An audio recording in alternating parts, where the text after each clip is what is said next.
తెలుగు ప్రజలు ఎంతగానో ఇష్టపడే అల్పాహారాల్లో ఎప్పుడు ఇడ్లీకి ఒక ప్రత్యేక స్థానం ఉంటదండి. ఆ మాటకి వస్తే ఇడ్లీ లేని హోటల్ అసలు ఉండే ఉండదు. కానీ బియ్యపు రవ్వతో చేసే ఇడ్లీ తింటే బ్లడ్ షుగర్ కంట్రోల్‌లో ఉండదు.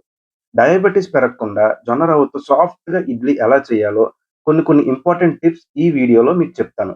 వీడియోని ఎక్కడ స్కిప్ చేయకుండా చివరి వరకు చూడండి. Welcome to my channel LWD vlogs life without diabetes. ముందుగా ఒక గ్లాస్ ఖచ్చితంగా పొట్టు మినపప్పు తీసుకొని కనీసం 12 గంటల పాటు నానబెట్టి పక్కన పెట్టుకోండి. ఇప్పుడు జొన్న రవ్వ. ఇక్కడ నేను పచ్చ జొన్నలు తీసుకున్నానండి. వీటిని 4 గంటలు నానబెట్టి ఎండలో ఆరబెట్టిన తరువాత మనం మరపట్టించుకోవాలి. ఇదిగో ఇంత సన్నగా రావాలి రవ్వ. మీరు ఇంట్లో మిక్సీ పడితే అస్సలు రవ్వ మంచిగా ఉండదు. ఇడ్లీలు బాగోవు. 12 గంటలు నానిన పొట్టు మినపప్పుని ఇప్పుడు మనం గ్రైండ్ చేసుకుందాం. ఇక్కడ మనం బాగా గుర్తుంచుకోవాల్సిన విషయం పొట్టు మాత్రం అస్సలు పడేయకూడదు. పొట్టుతో సహా దీన్ని మనం గ్రైండ్ చేసుకోవాలి. అప్పుడే మనకి బ్లడ్‌లో షుగర్ అనేది కంట్రోల్‌లో ఉంటదని గుర్తుంచుకోండి. ఇప్పుడు ఇడ్లీ కోసం జొన్న రవ్వని రెడీ చేసుకుందాం. స్టార్టింగ్‌లో ఒక గ్లాస్ పొట్టు మినపప్పు తీసుకున్నాం కదండీ! దానికి 1:35 గ్లాసుల జొన్న రవ్వ తీసుకోవాలండి. ఇప్పుడు జొన్న రవ్వని కొంచెం కొంచెం తడుపుతూ బాగా కలపండి. ఈ విధంగా తడుపుతూ కలపడం వల్ల రవ్వ మంచిగా ఉడికి సాఫ్ట్‌గా వస్తది. ఇదిగో ఈ విధంగా ముద్ద మన చేతిలో నిలబడాలి. ఇప్పుడు ఈ రవ్వని ఒక గంట పాటు పక్కన పెట్టుకోండి. ఇప్పుడు మినపప్పు ఒక 15 నిమిషాలు గ్రైండ్ చేస్తే నలిగిపోతదనుకోకండి. ఇక్కడే ఉంది అసలు సీక్రెట్. ఈ పప్పుని 15 నిమిషాలు కాదండి, కనీసం 50 నిమిషాల పాటు గ్రైండ్ చేయాలి. ఇదిగో ఇలాగ పట్టుకుంటే వెన్న ముద్ద కంటే సాఫ్ట్‌గా అయిపోవాలి. హోటల్స్‌లో యూజ్ చేసే ఇంపార్టెంట్ టిప్ ఇదేనండి బాబు.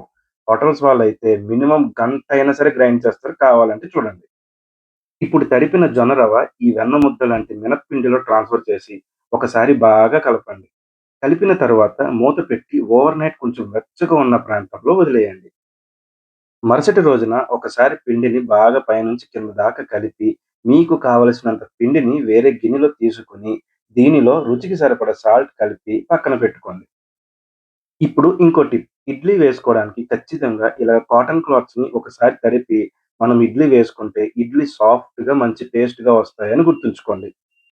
ఇప్పుడు తడిపిన క్లాత్‌ని ఇడ్లీ రేకు మీద ఈ విధంగా సెట్ చేసుకొని, రెగ్యులర్‌గా ఇడ్లీ ఎలాగైతే వేస్తారో అదే విధంగా ఇడ్లీ వేసుకోండి. ఇప్పుడు 4 వైపులా కాటన్ క్లాత్‌ని జాగ్రత్తగా ఫోల్డ్ చేసుకొని, ఇడ్లీ పాత్రలో పెట్టి, మంట మీడియం ఫ్లేమ్‌లో పెట్టి ఒక 25 మినిట్స్ పాటు ఇడ్లీలను ఉడికించండి. ఇప్పటి వరకు మీరు టేస్ట్ చేయని ఒక సింపుల్ అండ్ సూపర్ చట్నీ చెప్తాను. ట్రై చేయండి. పాన్‌లో ఒక స్పూన్ ఆయిల్ వేసుకొని, ఒక 5 పచ్చిమిర్చి మీడియం ఫ్లేమ్‌లో పచ్చి వాసన పోయేంత వరకు వేయించండి. వేగిన పచ్చిమిర్చిని ఒక మిక్సర్ జార్‌లోకి ట్రాన్స్‌ఫర్ చేసి, ఇందులో ఒక కప్ పచ్చి నువ్వులు ట్రాన్స్‌ఫర్ చేసుకోండి. దీనిలోనే రుచికి సరిపడా సాల్ట్, ఇంకా కొంచెం వాటర్ వేసి మెత్తగా గ్రైండ్ చేసుకొని పక్కన పెట్టుకోండి. ఇప్పుడు నువ్వుల పేస్ట్‌ని ఒక బౌల్‌లోకి ట్రాన్స్‌ఫర్ చేసి, దీనిలో బాగా చిలికిన చిక్కటి మజ్జిగని ట్రాన్స్‌ఫర్ చేసి, ఒకసారి కింద నుంచి పైదాకా బాగా కలిపి పక్కన పెట్టండి. ఇప్పుడు తాలింపు కోసం ఒక స్పూన్ ఆవాలు, ఒక 3 ఎండుమిర్చి చీలికలు వేసి, ఆవాలు బాగా చిట్లనివ్వండి. ఆవాలు చిట్లిన తర్వాత చట్నీలో వేసి కలిపితే నువ్వుల చట్నీ రెడీ అయిపోయినట్లే. చాలా సింపుల్‌గా అయిపోతది. సూపర్ టేస్ట్ వస్తది. అండ్ చాలా హెల్తీగా కూడా ఉంటది. ఒక్కసారి ఖచ్చితంగా ట్రై చేసి చూడండి.